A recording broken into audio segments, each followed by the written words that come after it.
오늘은 제가 한 가정을 소개하겠습니다. 영상 넘겨주세요.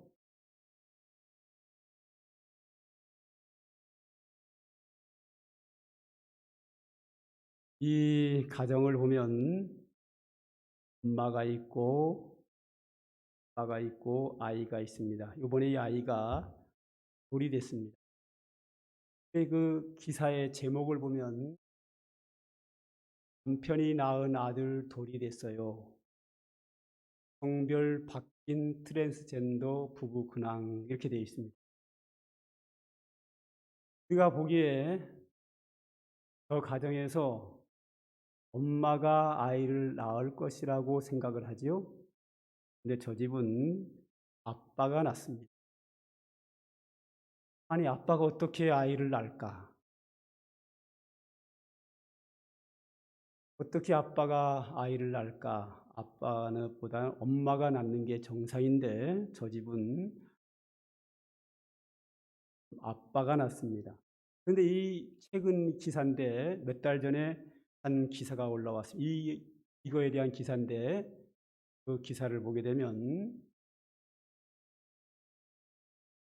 아빠가 임신을 했습니다. 이 아빠가 낳은 아이가 아까 출생 후 돌이 된 겁니다. 1년 전에 제가 본 거거든요. 이거 기사를 1년 전에 봤던 거. 분명히 머리가 긴 엄마, 가슴이 나온 엄마가 있고 시험이 난 아빠가 있는데 임신을 아빠가 했습니다. 그리고 진짜 저 아빠가 아이를 낳습니다. 어떻게 가능할까요? 그 이유가 뭐냐면 아까 제목을 본 것처럼 성별이 뒤바뀐 트랜스젠더 부부입니다.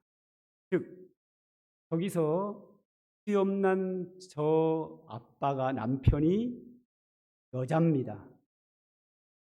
그리고 머리 긴 여자가 남자입니다. 성을 바꾼 겁니다.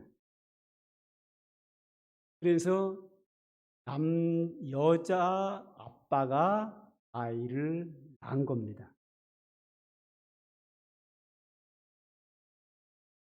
여자 남편이 아이를 낳은 거죠. 여자 남편, 여자 아빠. 이게 이제 성별이 바뀐 거죠. 그렇게 한 거죠. 어거지로. 그런데 이 문제는 상당히 문제가 있는 거죠. 비정상적이죠. 아빠, 엄마 중에서 엄마가 낳는 거고 아내가 아이를 낳아야 되는데 저 집은 남편이 아빠가 아이를 낳고 보통은 일반적으로는 아빠와 남편이 남자여야 되는데 저 집은 아빠와 남편이 여자입니다.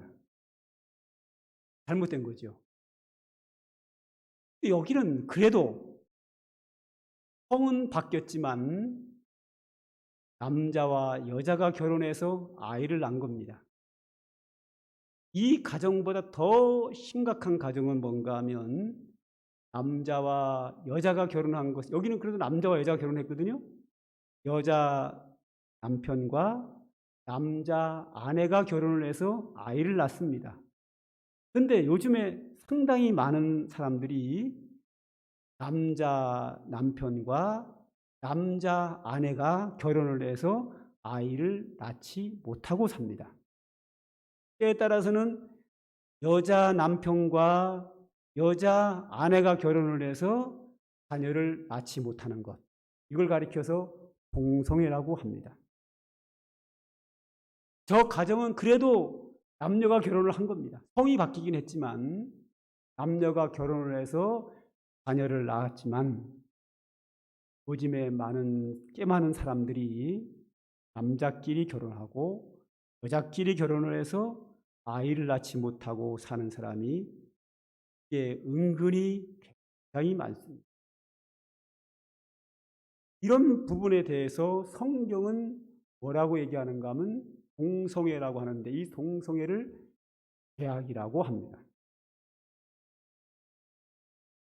성경에 동성애를 제약으로라고 하는 것은 여러 군데 나오지만 오늘 본문 26절, 27절을 한번 보면 이 때문에 하나님께서 그들을 부끄러운 욕심에 내버려 두셨으니 곧 그들의 여자들도 순리대로 쓸 것을 바꾸어 영리로 썼다. 여기서 그들의 여자들도 순리대로 쓸 것을 바꾸어 영리로 썼다. 순리와 영리가 나옵니다. 여자들이 순리로 쓸 것을 영리로 썼다는 말은 뭐냐면 하나님께서 태초에 천지 만물을 창조하실 때 남자와 여자를 만드시고 남자와 여자가 결혼을 해서 자녀를 낳게 했습니다. 이것이 창조의 순리입니다. 창조의 순리는 남자와 여자가 결혼해서 자녀를 낳고 가정을 이루는 것이 창조의 순리인데 동성애는 이 창조의 순리를 역행해서 여자와 결혼을 해서 자녀를 낳지 못하고 그 다음 보죠. 이와 같이 남자들도 순리대로 여자 쓰기를 버리고 서로 향하라는 말은 남자끼리 서로 향하여 음욕이 부릴 듯하며 남자가 남자와 더불어 부끄러운 일을 행하여 그들의 그 때문에 상당한 보응을 그들 자신들이 받느니라 말씀하고 있습니다. 그러니까 남자가 순리대로가 아니라 영리로 음행이 부를 듯해서 성욕이 불타서 남자가 결혼을 하고 성행위를 한다는 겁니다. 이 동성애입니다. 이건 죄악입니다.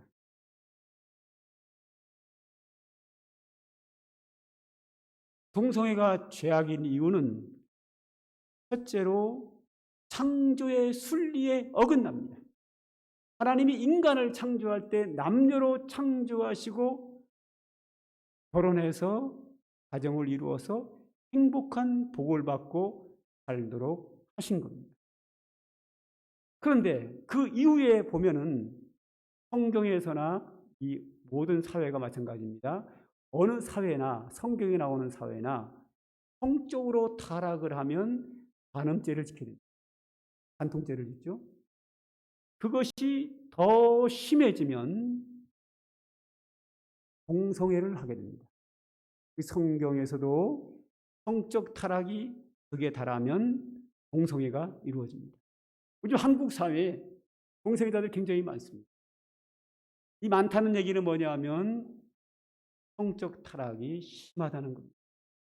여러분 아산도 요 623도로를 쭉 가다 보면 모텔이 쭉 있습니다. 원래 모텔 여관은 밤에 무슨 일이 있어서 왔다가 잘 곳이 없으면 자는 데가 여관입니다. 호텔입니다. 그런데 여기 쭉 가다 보면 낮에 손님이 많이 있습니다.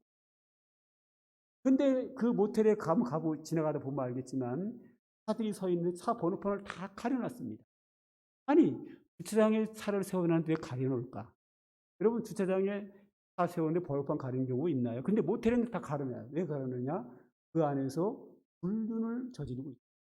그것이 들통날까 봐 차 번호를 아무 때나 가보세요. 아무 때나 대낮에 꽉 찼어요. 공사가 아주 잘 됐는데 전국에 얼마나 심각한데 이렇게 성적으로 타락하면 동성애가 발전하게 됩니다. 우리나라 동성애가 많다는 얘기는 전국적인 성적 타락이 극에 달했다는 것을 보여주고 있습니다. 전체적인 창조의 순리를 역행하는 폭력, 그것이 동성애입니다. 그래서 이 동성애는 죄악인데 문제는 뭔가 하면 우리나라 넘겨주세요. 우리나라 정부와 보수층에서 이 동성애를 합법화하는 데 문제가 있습니다. 그것을 가리켜 소위 차별금지법이라고 합니다. 오늘 설교는 지난번과 같습니다. 이 자리에는 우리나라가 보수층과 진보층이 반반이거든요. 그리고 여기도 보수층, 진보층이 반반일 겁니다. 저는 오늘 전체 여러분들에게 욕먹는 날입니다. 제 설교를 이렇게 듣다 보면 보수 성향을 가진 사람은 목사님은 뭔가 봐. 진보편 드네 하고 욕을 할 거고 비난을 할 거고, 또 어떤 분들은 목사님은 보수인가 봐. 보수편 드네. 이 사람들은 진보의 성향을 가진 사람. 보수 성향을 가진 사람은 제가 진보로 보일 거고, 진보 성향을 가진 사람은 제가 보수성을 가져서 보수편을 든다고 할 겁니다. 저는 늘 얘기하지만 저는 보수주의자입니다. 그런데 편은 안 듭니다. 좀 얘기가 나온 김에 보수와 진보를 좀 설명할게요. 보수가 뭐냐? 보수가 뭐냐면 옛날에 있던 법을, 잘된 법이니까 끝까지 지키자 하고 옛날 거를 계속 주장하는 게 보수입니다. 그럼 진보는 뭐냐? 옛날에 법이 잘 됐든 못 됐든 상관없이 옛날 거 다 버리고 새 시대에 맞게 그냥 입맛에 맞게 살면 된다. 이게 진보입니다. 그러다 보니까 보수의 문제가 뭐냐? 옛날 거를 고집하면서 새 시대를 잘 못 따라가요. 그래서 요즘 사람들에게 인기가 없어요. 답답하다 그런단 말이죠. 그런 문제가 있고, 진보는 옛날에 잘 짜여진 법을 다 버리고 인간의 입맛에 맞게 막 나가. 그러니까 금방 타락하고 세속화돼 버리는 문제가 있어요. 보수도 문제고 진보도 문제입니다. 가장 좋은 게 뭐냐? 개혁적 보수가 가장 좋은 겁니다. 옛날의 법, 진리를 대로 주장하면서 새 시대에 맞게 적절하게 타락하지 않은 범위 내에서 적응해 나가는, 이것이 개혁적 보수라고 이명수 국회의원께서 그렇게 말씀하셨습니다. 그럼 우리 기독교인은 성경의 진리를 지키면서 그 시대에 맞게 적절하게 적응해 나가야 되는 거죠. 변질시키면 안 되고, 보수주의를 가지고 있으면서 날마다 새롭게 시대에 맞게 잘 적응해 나가는 것, 이것이 보수주의가 옳은 모습인데, 여하튼 지금 진보 진영에서는 이 차별금지법을 통과시키려고 하는 거예요, 국회에서. 그 차별금지법 안에 뭐가 들어있는가 하면, 동성애자들도 인권이 있으니 그들을 차별하지 말자 하는 겁니다. 예를 들어서 남녀가 결혼하면 동사무소에서 혼인신고 받아주죠? 동성애자들이 여자끼리 결혼한다고 혼인신고하면 지금 안 받아준단 말이죠. 그러니까 남녀가 결혼하는 거는 혼인신고 받아주고 여자끼리 결혼하고 왜 안 받아주느냐? 왜 동사무소가 차별하느냐? 이게 차별금지법이에요. 그래서 남자끼리 결혼한다 해도 혼인신고 받아주고, 여자끼리 결혼해도 혼인신고 받아주고, 동성애자들을 돼 있다라고 말하지 말라. 그 이유는 그들에게도 인권이 있음으로 말미암아 동성애라고 차별하지 말고 일반 사람들과 똑같이 대하라. 이것이 차별금지법 안에 들어가 있어요. 그러다 보니까 진보주의자들은 새 시대의 인간의 입맛대로 나가기 때문에 동성애 당연히 합법화해야지 하고 그것을 밀고 나가는 거고, 보수주의자들은 어떻게 남자끼리 결혼하냐? 그건 옛날부터 안 되는 거야 하고 반대하고 나오는 거예요. 근데 여기에는 양쪽 다 있습니다. 먼저 우리 현 정부와 진보 진영의 문제는 뭐냐면, 동성애자들의 분명히 죄악인데 그거를 정당하고 합법화하면 안 되는 이유가 뭔가 하면, 그들이 잘못됐는데 잘못된 걸 깨달을 수 있는 기회가 없는 거예요. 우리 얼마 전에 그 헌법재판소에서 간통죄를 합법이라고 했단 말이죠. 그 진보주의자들이 만든 거예요. 국회에서 만든 거예요. 그래가지고 헌법재판소에서 통과가 된 건데, 자, 간통죄를 합법화한 이유가, 간통죄는 죄가 아니다 그랬단 말이죠. 합법화한 이유가 뭔가 하면 간통죄 짓는 사람도 인권이 있다. 그러니까 그들을 보호하자 이겁니다. 그러면 간통죄 지른 사람이 인권이 있으면 그 두 남녀가 간통죄 지뭐 바람 피워가지고 그 바람 피우는 사람의 남편과 아내는 어떡할까? 그들의 인권은 중요하지 않나? 여러분, 간통죄 짓는 사람의 인권이 중요합니까? 간통죄 짓는 사람의 남편과 아내가 인권이 더 중요합니까? 정상적인 남편과 아내가 중요하죠. 그런데 진보주의자가 이걸 밀어붙여가지고 헌법재판소에서 결국 통과가 됐기 때문에 간통죄는 없어졌어요. 국가가 죄가 아니라고 선언해버렸어요. 고발도 안 돼, 이제는. 그래서. 이번에는 이제 이 동성애를 합법화하자. 혼인신고도 받아주고 한 가정으로 인정하자. 그러면 동성애자들이 자기들이 하고 있는 것이 잘못인지를 깨달을 수 있는 기회가 없어요. 왜? 국가가 우리를 의롭다고 하는데 누가 뭐라 그러겠느냐. 반성할 기회가 없단 말이에요. 그래서 보수층의 목사님들이 진보층의 국회의원들에게 질문을 했어요. 국회의원님의 아들이 나이가 한 30이 넘어가지고 결혼을 하려고 아내를 데리고 왔는데, 며느리를 데리고 왔는데 남자를 데리고 왔어요. 할 겁니다. 다른 분. 여러분들에게 질문할게요. 여기 보수층 분들의, 진보층들에게, 진보성을 가진 분들에게 질문할게요. 여러분이 딸이 있는데 사위를 데리고 왔어. 남자 사위를 데리고 왔어. 어떻게 할 거예요? 할렐루야 아멘 할 거예요? 감사합니다. 내 딸이 여자 남편을 데려왔으니 감사합니다. 그럴 수 있겠어요? 땅을 치지요. 땅을 치고 통곡할 일 아닙니까 이게? 그런데 이거를 국가가 보수층이 진보층에서 합법화하고 있다는 거예요. 지금 잘못된 거죠. 내 아들, 내 딸들이 동성애를 하면 잘못됐다고 교훈해서 고치게 해야 되는데 국가가 합법화시켜버리면 어떻게 교훈하겠어요? 국가가 합법이라 그러는데 죄가 없다는데 어떻게 교육이 되냐고요. 그들이 반성할 기회를 못 주는 거예요. 고칠 기회를 못 줘요. 국가가 합법화했는데 누가 그걸 뭐라 그러겠어요. 잘못된 거죠. 오늘 본문 19절 30절을 한번 제가 읽어볼게요.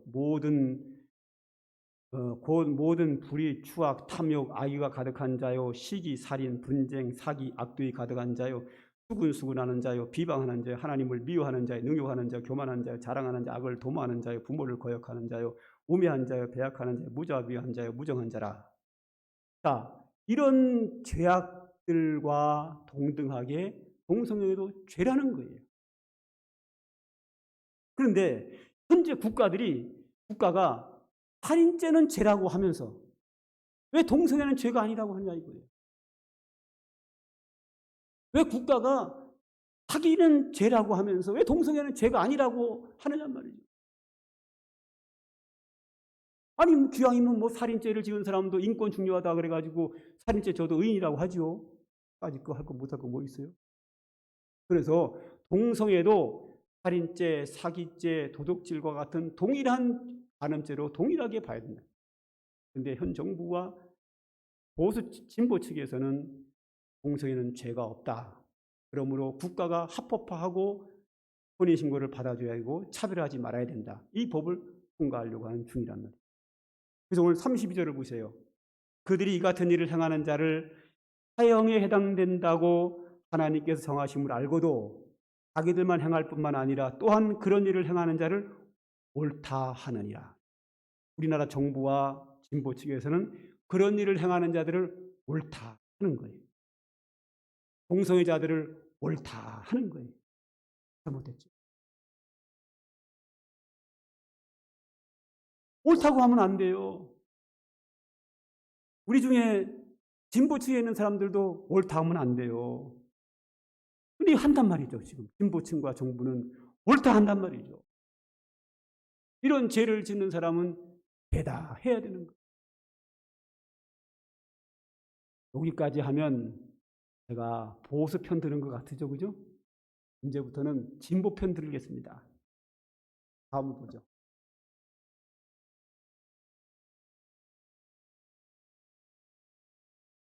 자, 3번을 보면 동성애자들도 예수 믿고 회개하고 구원받도록 도와주고.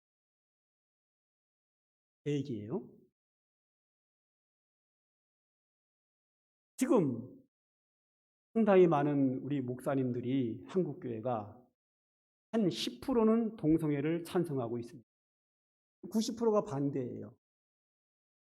반대하면서 동성애자들이 교회에 오면 교회에서 내보낸단 말이죠. 낸단 말이죠.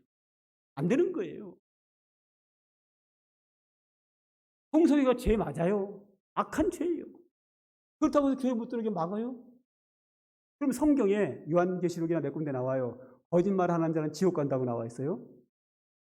그러면 거짓말이나 동성애 똑같은 죄인데 그럼 교회 못 들어오게 해야죠. 우리 중에 거짓말 한 번도 안 시킨 사람 저밖에 없네. 저도 거짓말 잘 시키죠. 우리 다 밖에 나가야 됩니다. 우리 예수 못 믿어요. 동성애 예수 못 믿게 하려면 거짓말은 우리도 예수 믿지 말고 무슨 자격으로 예수 믿고 교회 나옵니까? 오늘 성경에 보면 시기, 살인, 분쟁, 살인 이런 거와 동성애를 똑같이 봤어요. 그런데 다른 죄들은 다 그냥 묻어주고 다 교회 나오고 다 하면서 왜 동성애자들만 차별대우하고 교회 못 들어오게 하냔 말이에요. 안 되는 거예요.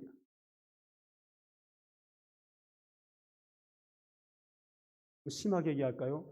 요 주변에 목사님들이 성도하고 바람난 사람 몇 명 있어요. 요 주변에만.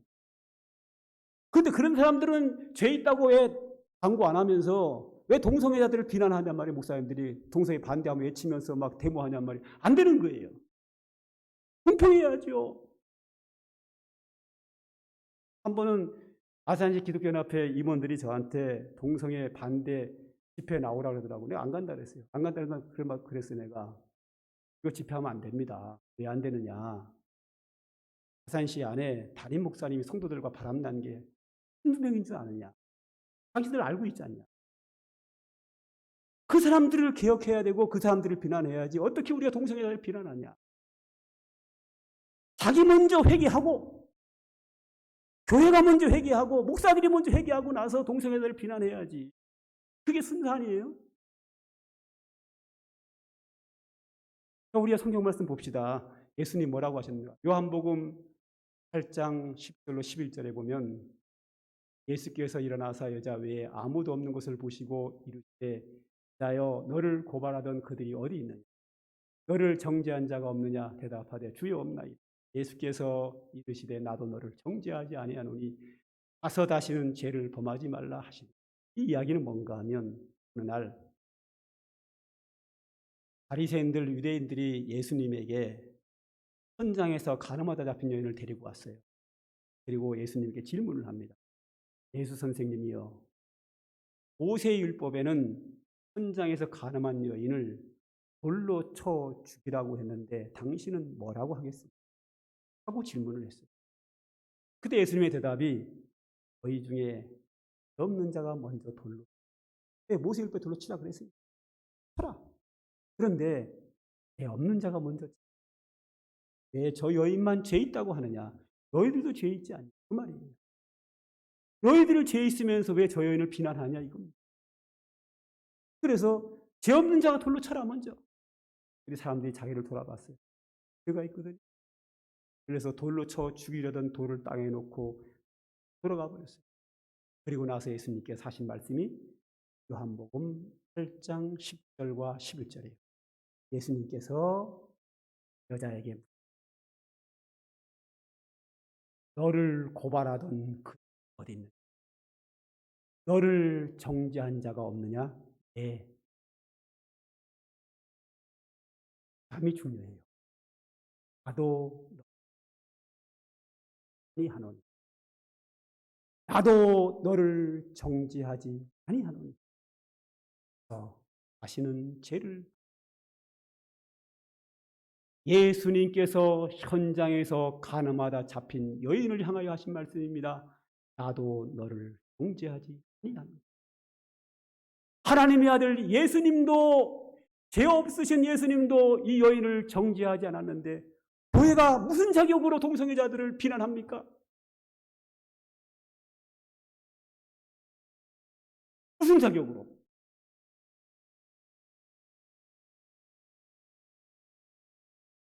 제가 지금 제 개인 얘기하는 거 아닙니다. 예수님이 하신 말씀 하는 거예요. 예수님도 현장에서 가늠하다 잡힌 여인에게 나도 너를 정죄하지 아니하노니 가서 죄를 범하지 말라. 내가 너를 정죄하지 않는다는 말이 뭐죠? 지난주에 설교 시간에 말씀드렸어요. 그리스도 예수 안에 있는 자는 결코 정죄함이 없다. 이 정죄함이 없다는 말은 뭐냐면 죄가 없다는 말이 아니에요. 죄가 있는데 그 죄에 대하여 비난하지 않겠다. 그리고 형벌을 가하지 않고 용서하겠다. 오늘 예수님께서 이 여인에게 말합니다. 나도 너를 정죄하지 않는다. 이 말이 뭐예요? 이 여인이 죄 없다는 말이 아니에요. 죄 있다는 말입니다. 가서 다시는 죄를 범하지 말라. 다시는 죄를 범하지 말라는 말이 뭐예요? 지금 가는 죄 진 것이 뭐라는 거예요? 죄라는 거예요. 지금 죄를 졌는데 다시 짓지 말라는 거예요. 할렐루야? 네. 예수님이 여인이 죄인인지 알아요. 그렇죠. 율법에 의하면 돌로 쳐 죽임을 당할 죄를 졌어요. 그런데 뭐예요? 네가 죄인이라고 내가 하지 않겠다. 네가 돌에 맞아 죽을 여인이기에 내가 돌을 던져 너에게 던지지 않겠다. 내가 너를 네 죄에 대하여 비난하지 않고 형벌을 가하지 않고 용서할 테니까 가서 또 이런 죄를 짓지 말라. 그런데 어떻게 우리가 동성애자들에게 돌을 던지냔 말이에요.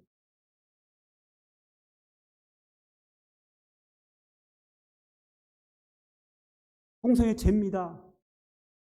악한 죄입니다. 그러나 우리는 예수 그리스도의 마음을 가져야 합니다. 동성애 죄입니다. 악한 죄입니다.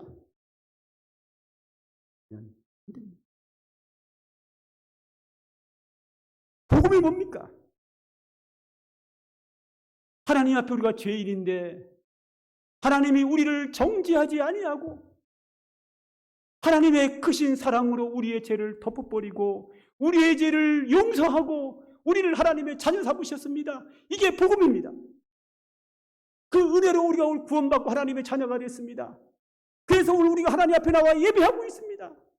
그렇다면 그 은혜 받은 우리가, 이 교회가 동성애자들을 그리스도의 사랑으로, 하나님의 사랑으로 그 죄를 덮고 정죄하지 말고 그들이 예수 믿고 회개하고 구원받도록 그들에게 사랑을 베풀고 복음을 전하고 교회 나오게 하고 새 사람 되도록 인도해야 합니다. 교회의 사명이요 예수 그리스도의 정신입니다. 보수층에서 이거를 몰라요. 보수층 목사님들이 이걸 몰라요.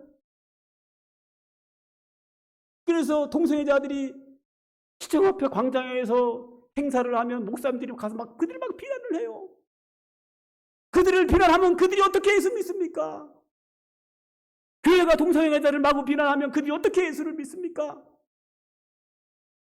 우리는 동성애자들을 향하여 그들이 죄인 것은 분명하나 우리가 너희를 정죄하지 않을 테니 예수 그리스도 십자가 앞에 나오라고 우리는 그들을 불러드려야 합니다. 사랑으로 돌봐야 합니다. 여러분들이 아들이 있는데 아들이 도둑질을 했습니다.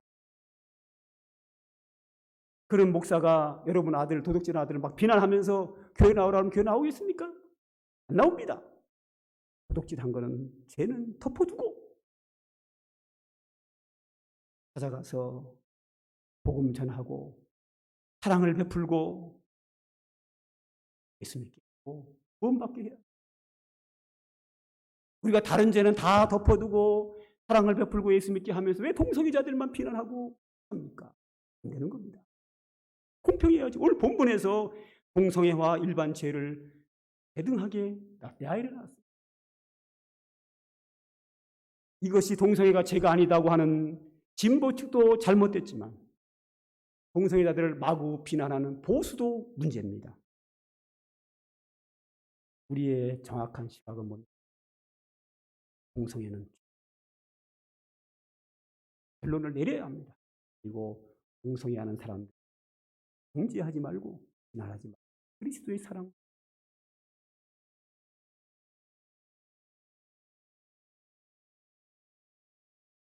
옛날 얘기 하나 하지요. 27년 전 얘기입니다. 저쪽에서 창고를 빌려서 개척을 시작했습니다. 개척한 지 한 1년도 안 된 것 같습니다. 한 집사님이 나왔습니다.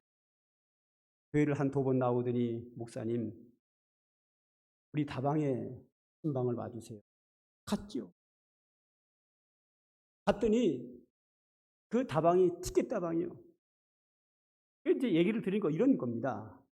서울에서 그 당시에 티켓 다방이 한참 유행할 때이기 때문에 티켓 다방 하면 돈 많이 번대더라. 이래가지고 교회 다니는 집사님이 어디냐면 여기 송악 사거리 있죠. 송악 나들이 사거리에서 오른쪽에 보면 그 건물 하나가 있고 2층에 다방이 하나가 있었어요. 기억하는 사람 기억할 거예요. 그 2층이 티켓 다방이었어요. 예? 거기 사장님이요. 그런데 티켓 다방 하면 돈 많이 번대더라 해가지고 그 다방을 인수받아가지고 온 거예요. 집사님이. 와서 보니까 티켓 다방이 뭔지를 아는 거예요. 티켓 다방이 뭐죠? 표를 끊어서 여자를 보내주는, 그러니까 성매매예요. 쉽게 말해가지고. 성매매하고 알선비를 다방에서 갖는 거거든. 그 집사님이 남자들에게 돈 받고 여자를 팔아넘기는 거예요. 마진 얼마고 여자 얼마 주고. 이런 죄악된 일을 해야 되는 거예요. 이게 이제 문제고, 2번째 문제. 남자들이 많이 와가지고 여자들을 많이 사가면 좋겠는데 별로 손님이 없는 거예요. 돈 많이 번다고 해서 티켓다방 있으면 돈을 또 못 버는 거예요. 죄는 제대로 짓고 돈은 돈대로 못 벌고 이래가 답답해가지고 이제 저 상담을 요청한 거예요. 그래서 뭐라 그러겠어요? 그 집사님 나무를 하면 뭐예요? 다른 데로 가지요. 나도 나무 내지 않았습니까? 그러십니까? 또 합시다. 또 하고 예배드리고 교회 나오고 사랑으로 감쌌습니다. 한 2달 있더니 왔어요. 감사하게도 생겼습니다. 서울로 올라가. 그리고 이제 세월이 흘렀습니다. 몇 년이 흐르고 요 예배당 전에 2층으로 예배당 졌죠. 그 짓고 나서 한 성도가 교회를 나왔습니다. 나왔는데 저한테 뭐라 그러냐면 목사님 제가 운양 시내에서 티켓 다방을 하고 있는데 신방 오세요 그러더라고. 여기나 티켓 다방 대놓고 얘기를 해. 야 어떻게 티켓 다방에 내가 신방을 가나. 고민이 생긴 거예요. 답이 안 나와. 그래서 내가 중직자 집사님들 권사님들 불렀어요. 한 5-6명을 불러놓고 얘기를 했죠. 나는 권사님 이게 새로 나온 성도 알죠? 그 성도가 시내에서 티켓 다방을 하는데 티켓 다방이 뭔가 하면 돈 주고 성을 파는 거예요. 여자를 파는 거예요. 근데 신방을 오라 그러는데 어떻게 해야 되는지 답이 안 나오니 집사한테 물어봅니다. 했더니 집사님들이 고민하더니 그러는 거예요. 집사님이 티켓 다방 가가지고 복음 빌어줄 수 없지만 신방 가셔야 됩니다. 왜 가냐 하니까 그 죄인들을 회개시키려면 선교한다 생각하고 선교사로 간다 생각하고 가서 예배드리고 그들 예수 믿게 해야 됩니다. 이러는 거예요. 듣고 보니까 우리 합동체 신학에 딱 맞는 그렇게 지혜로운 얘기가 이게 성도가 나한테 알려주더라니까 세상에. 그래가지고 집사님들 모시고 갔어요. 갔더니 지하실에 넓지도 않은데 아가씨들이 미니스커트를 입었는데 팬티가 보일랑말랑해. 그런 아들이 막 10몇 명 쭉 있는 거예요. 살려가려고. 거기 가서 제가 예배를 인도했다는 거 아니겠습니까? 그 예배 인도할 때 기도했죠. 하나님 이 티켓 다방에 손님 많이 오게 해주세요. 그런 기도는 안 하고 하나님 이곳에 영한 은혜를 베풀어 하나님의 은혜가 임하고 하나님의 성령 충만함을 주시고 하여튼 영적인 은혜만 확 빌어주고 왔죠. 기분 좋아하더라고. 교회를 잘 나오시더라고.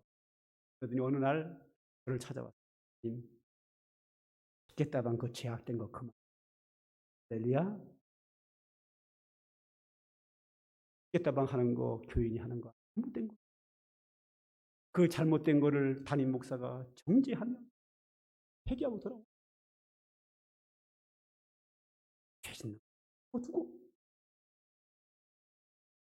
죽겠다방 성 팔며 돈 버는 거 죄악된 거 덮어두고